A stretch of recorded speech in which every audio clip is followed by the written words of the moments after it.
Assalamualaikum warahmatullahi wabarakatuh. Selamat siang teman-teman semua. Perkenalkan, nama saya Dwi Yelenia, mahasiswa Matematika 2018 yang mengambil mata kuliah pengantar model matematika yang diampu oleh Bapak Fajar Adikusuma dan juga Bapak Irwan Endrayanto. Di sini saya akan mempresentasikan diskusi dari kelompok 10, yaitu pemodelan persaingan e-commerce di masa pandemi. Adapun anggota dari kelompok 10 yaitu bisa dilihat pada PowerPoint dengan saya Dwi Yelenia. Baik, selanjutnya. Nah, topik pembahasan pada kali ini yaitu latar belakang, tujuan, asumsi, faktor-faktor, variabel dan parameter, diagram kompartemen, model matematika,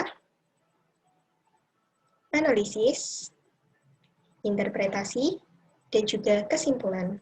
Baik, kita langsung ke pertama, latar belakang. Nah, selama pandemi ini, pemerintah sedang mengencarkan PSBB dan pemberlakuan protokol kesehatan secara ketat.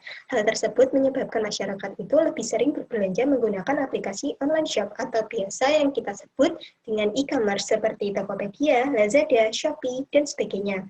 Namun, sebagian masyarakat itu tidak tahu online shop mana yang lebih baik digunakan dan lebih memiliki kualitas baik. Nah, tolak ukur dari kualitas sebuah e-commerce itu meliputi kemudahan fitur, pelayanan, diskon, review customer yang sudah berlangganan, dan sebagainya.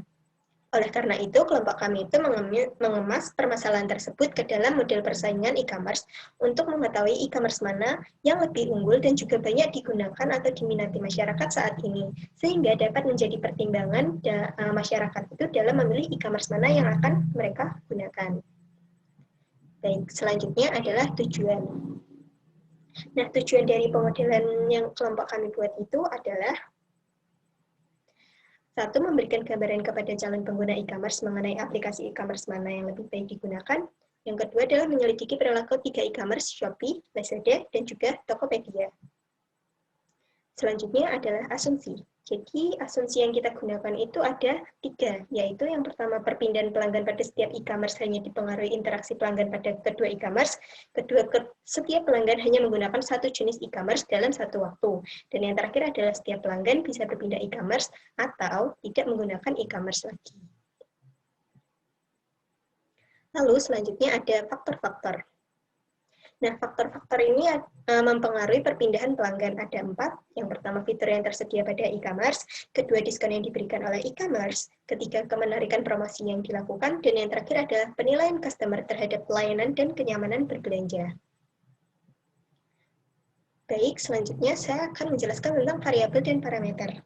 Jadi, kelompok kami itu menggunakan 4 variabel, yaitu S, L, T, dan A. S pelanggan Shopee, L pelanggan Lazada, T pelanggan Tokopedia, dan A itu bukan pelanggan Shopee, Tokopedia, maupun Lazada, dengan parameter seperti pada PowerPoint.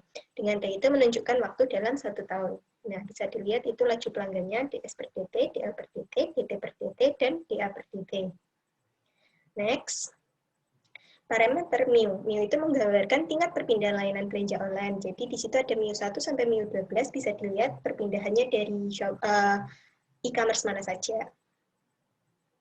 Baik, next. Ada parameter alfa. Jadi parameter alfa itu menggambarkan tingkat seseorang mulai berlangganan layanan belanja online. Di situ ada alfa 1 sampai alfa 4, dan juga beta itu tingkat seseorang tidak lagi berlangganan layanan belanja online, ada beta 1 sampai beta 4. Bisa dilihat di situ e-commerce apa saja. Baik, selanjutnya. Nah, ini ada diagram kompartemen dari kelompok kami. Jadi di situ ada alfa itu adalah parameter yang masuk, menggambarkan seseorang mulai berlangganan e-commerce, alfa 1, alfa 2, alfa 3, alfa 4. Lalu ada MIU, MIU itu menggambarkan parameter perpindahan layanan e-commerce. Bisa dilihat di situ, MIU 1, MIU 2, MIU 3, dan sampai MIU 12. Mohon maaf.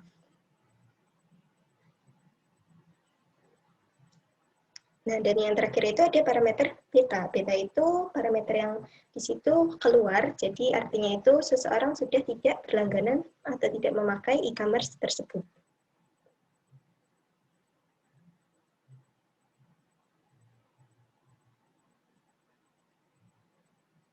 Baik, selanjutnya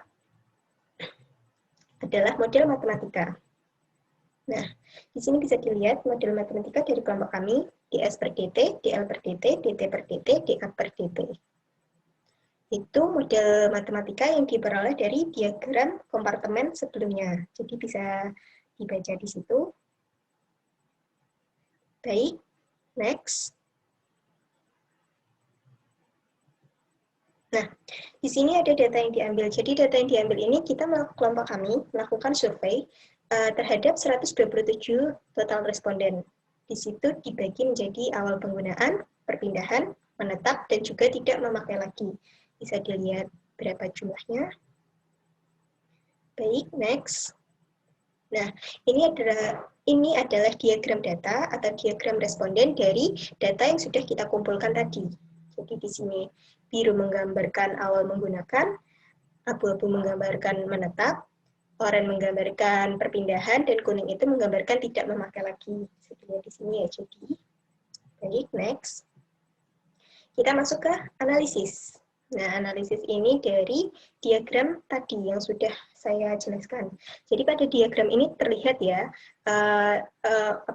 yang menggunakan paling banyak itu adalah Shopee, yaitu sebanyak 98 dengan 77 menetap. Lainnya bisa dilihat.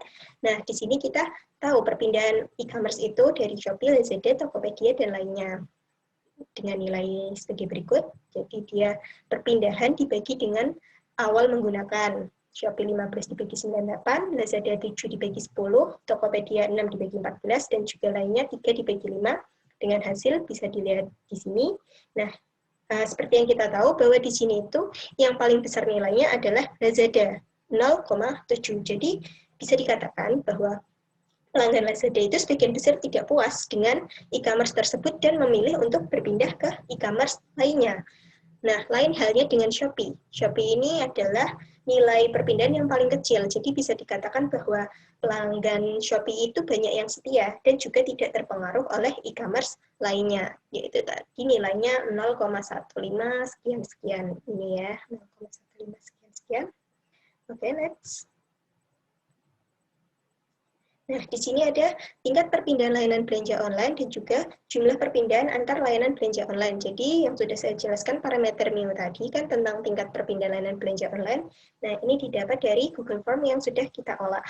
Ini dengan jumlah perpindahan antar layanan belanja online-nya bisa dilihat di PowerPoint. Dari MIO 1 sampai MIO 12. Oke, next. Nah, sementara ini parameter alfa dan juga parameter beta, alfa yang menggambarkan tingkat seseorang mulai berlangganan, dan beta itu tingkat seseorang mulai tidak berlangganan. Jadi dari Google Form yang sudah kita olah, kita dapatkan nilai alfa 1 sampai alfa 4 seperti ini, alfa dan beta 1 sampai beta 4 seperti ini. Baik, selanjutnya. Nah, ini adalah metode penyelesaian. Jadi kelompok kami menggunakan MATLAB dengan OD 45 dan memilih T0,5. Jadi T ini adalah jangka waktu.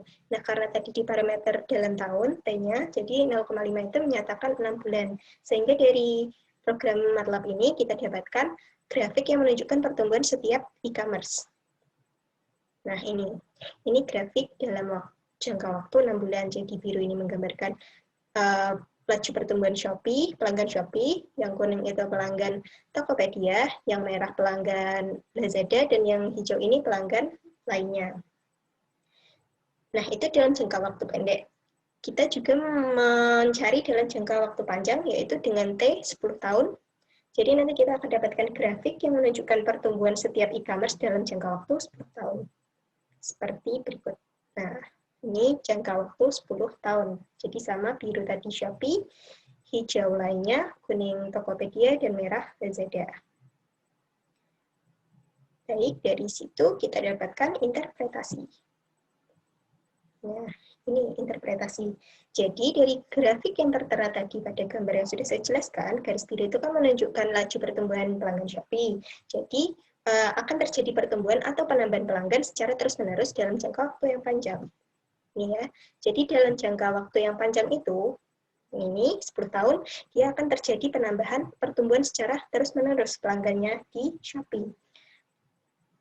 Lalu yang garis merah itu kan laju pelanggan Lazada, garis kuning laju pelanggan Tokopedia, garis hijau itu pelanggan e-commerce lainnya. Jadi ketiga garis tersebut sama-sama diartikan bahwa dengan jumlah pengguna awal yang sedikit, laju pertumbuhan pelanggan yang lambat, alfa 2, alfa 3, dan alfa 4, dan juga adanya laju perpindahan pengunjung yang lebih besar, beta dan mu, akibat penilaian masyarakat terkait kemudahan fitur, diskon, promosi, dan review customer sebelumnya yang sudah kami survei di Google Form tadi, itu menyebabkan terjadinya penurunan jumlah pelanggan secara terus-menerus dalam jangka waktu, baik 6 bulan, jangka waktu pendek, maupun jangka waktu panjang. Jadi terjadi penurunan jumlah pelanggan, bahkan hampir mendekati 0 ini dalam jangka waktu panjang. Nah, sehingga kita dapatkan kesimpulan sebagai berikut. Seperti yang terlihat pada grafik yang sudah saya jelaskan tadi, bahwa koefisien perpindahan Shopee dalam jangka waktu yang panjang itu akan menuju ke nilai yang lebih besar. Artinya, customer Shopee akan semakin meningkat dari waktu ke waktu. Nah, hal ini menunjukkan bahwa e-commerce yang direkomendasikan digunakan adalah Shopee. Karena berdasarkan survei yang kita buat, responden itu mengatakan bahwa Shopee memiliki jumlah pelanggan awal itu terbanyak. Jadi Shopee itu memiliki fitur aplikasi yang lebih mudah digunakan, diskon yang lebih menggiurkan, promosi yang lebih menarik, review customer yang lebih positif dibandingkan dengan Lazada, Tokopedia, maupun e-commerce lainnya. Jadi harapan dari kelompok kami yaitu kami itu dapat memberikan manfaat bagi pengguna baru yang ingin berlangganan e-commerce dengan pemodelan tadi, dari grafik tadi juga, agar pengguna itu bisa bijak memilih e-commerce mana yang lebih baik digunakan, baik itu dari segi pelayanan, dari segi promosi, diskon, maupun kemudahan agar pengguna itu bisa lebih nyaman dalam menggunakan e-commerce tersebut. Nah, mungkin sekian paparan penjelasan dari saya. Mohon maaf jika ada kurangnya dan juga ada kata-kata yang kurang berkenan di hati teman-teman. Semoga bisa bermanfaat bagi teman-teman dan bisa diambil sisi positifnya. Sekian dari saya. Terima kasih atas perhatiannya. Wassalamualaikum warahmatullahi wabarakatuh.